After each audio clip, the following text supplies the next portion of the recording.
Hello, everyone, and welcome back to Neurodiverse and Assess with Wrestling. In today's episode, we're going to review the latest episode of Smackdown. It was just straight up fire from attacks galore, just brawls all over the place, as well as some mic drop worthy promos. So let's go. To start the show, we had Drew McIntyre attacking Damian Priest, blaming him for his loss at Elimination Chamber. And this feud had major implications heading into WrestleMania. Definitely keep your eye on this one because later in the night, Drew had a match with Jey Uso.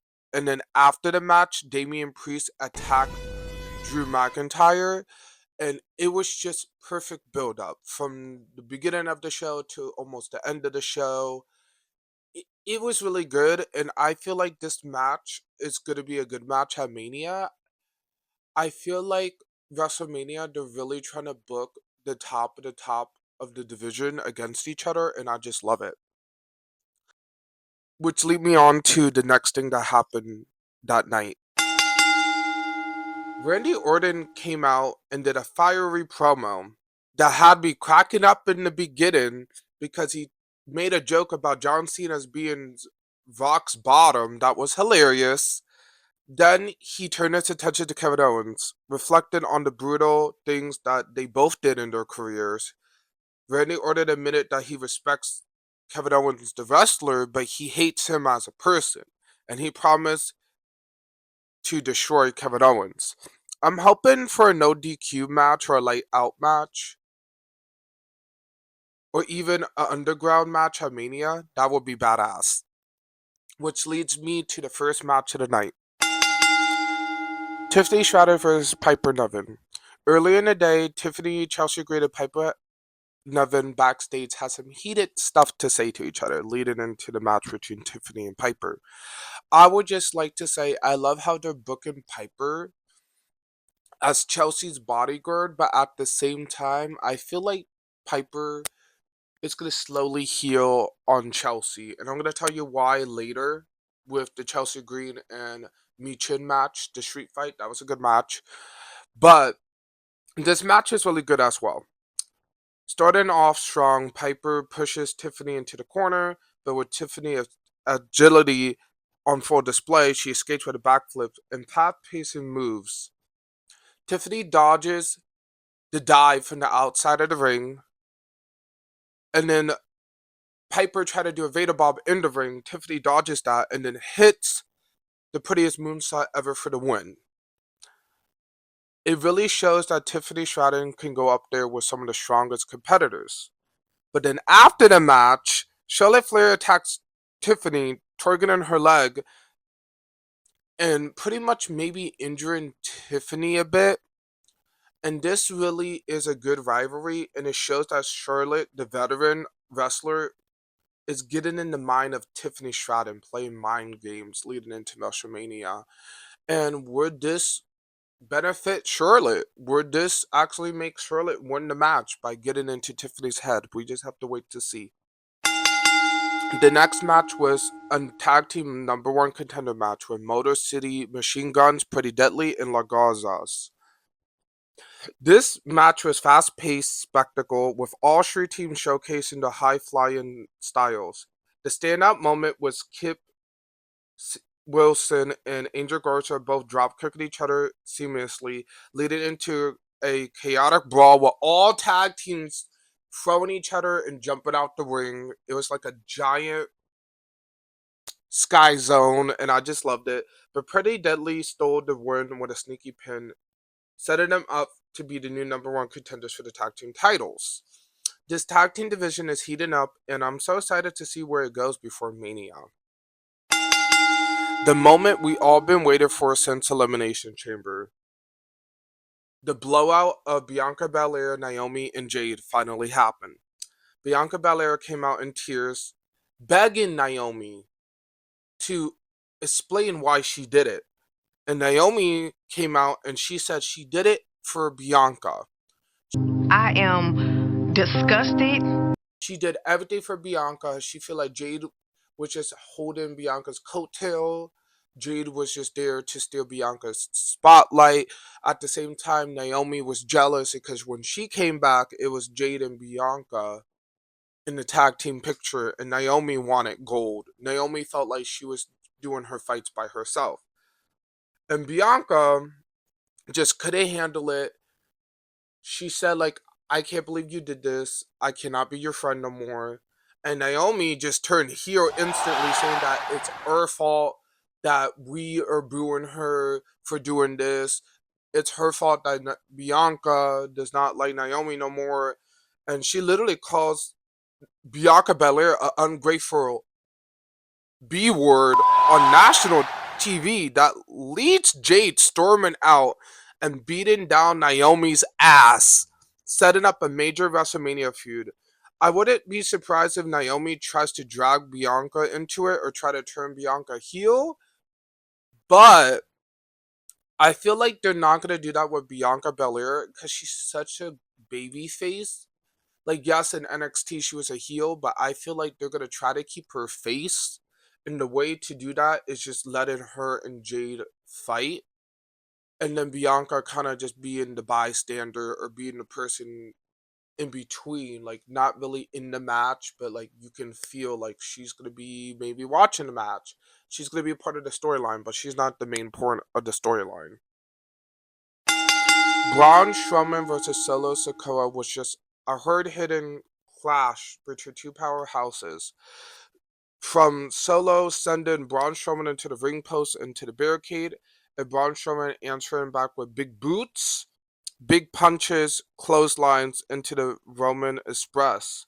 Then out of nowhere, Tomatonga interferes to DQ the match, leading into a straight up brawl, which leads Jacob Fatu coming back and doing a stare down with Braun Strowman that led into a fight going all over the arena for Braun Strowman choke slamming Fatu into the announce table, Fatu coming back up, jumping off the announce table, and then leading them into the crowd. So Braun Strowman throws Jacob Fatu off some stage equipment to end the segment, and I think it was really powerful. And I can't wait for this monster fight at Mania. Like, this is gonna be such like a chaotic, fun match, and I cannot wait. Next, we have the U.S. Women's Title Street Fight match. But first, let's talk about the outfits. Chelsea Green giving some Nick Foley was so good, as well as Michin representing the Philadelphians with the Eagles merch. I loved it. You know, I'm from Philly, so I was like, okay, Michin. But this brawl was so crazy through metal trays, chains, and Michin biting Chelsea Green's fingers. You better stop! Even Piper Niven got involved. The biggest shock was Alba Fire attacking Michin secretly, aligning herself with Chelsea Green's cabinet. This women division is on fire, and this new alliance could shake things up. I feel like it could shake things up because I feel like Piper Niven and maybe Alba Fire is going to be a tag team. And if that's the case, I don't know by Mania, but sooner or later they're going to turn on Chelsea Green. I can just see it. I can see that it was maybe Piper's plan all along. Like, oh, I'm gonna help Chelsea win the US title.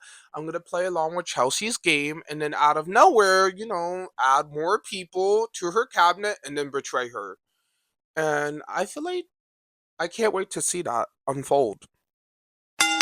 Next, we got a Honor amazing promo from Cody Rhodes calling out John Cena.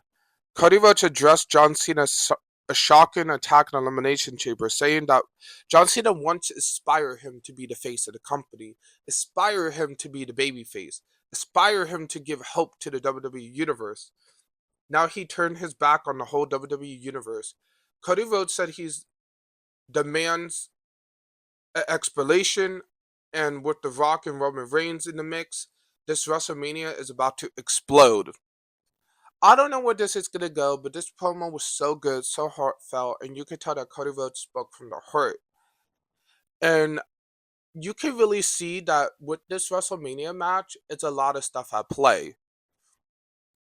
As well as, like, we don't know what John Cena reasoning for. We're still waiting for a response. So I can't wait to see how John Cena responds to this. Now on to the main event. LA Knight versus Shinsuke Nakamura for the US title. The match was absolutely, I'm sorry, I'm gonna be honest. Like, the match was good, straight up punches, kicks, brutal strikes. Shinsuke Nakamura doing a cartwheel kick to LA Knight. LA Knight doing a top rope bulldog through Shinsuke Nakamura trying to bring a chair into the ring. LA Knight stopping it. The referee gets involved. Shinsuke try to poison miss LA Knight, but it hits the referee instead. Out of nowhere, a brawl breaks out, and LA Knight secretly tried to use the chair for the win. It was a back and forth brawl. At the end, LA Knight wins. It was a really good match, but I wish they gave this match more time, because I feel like the US title should be a bigger deal, especially with these wrestlers. And I feel like it wasn't enough time on the card. I felt like other segments could have been cut. They had a lot of, like, backstage talking that I felt like it was good, but they should have saved that for more near the end, and I felt like they should have ended the night off with Roman and Sokolo, and then led into that giant brawl with Braun Strowman and Fatu. I still think it was a good show overall. I just feel like the main event was kind of lacking, and I felt like it was rushed for time. And I felt like LA Knight and Shinsuke Nakamura deserves better. But that's pretty much my review. SmackDown set the stage for insane WrestleMania rivalries. John Cena and Cody Rhodes drama heating up. LA Knight proving himself in the US title scene picture. Chaotic bloodline situations with Jacob Fatu in the mix. Naomi's shocking heel turn, and Tiffany Stratton versus Charlotte Flair building momentum. And is Charlotte gonna actually get in the mind of Tiffany Stratton? As well as, how much more could Damian Priest and Drew McIntyre attack each other before ripping each other apart? This show was crazy, and it just proved that WrestleMania season is going to be wild, and I just love it. Thank you guys so much for listening and watching today.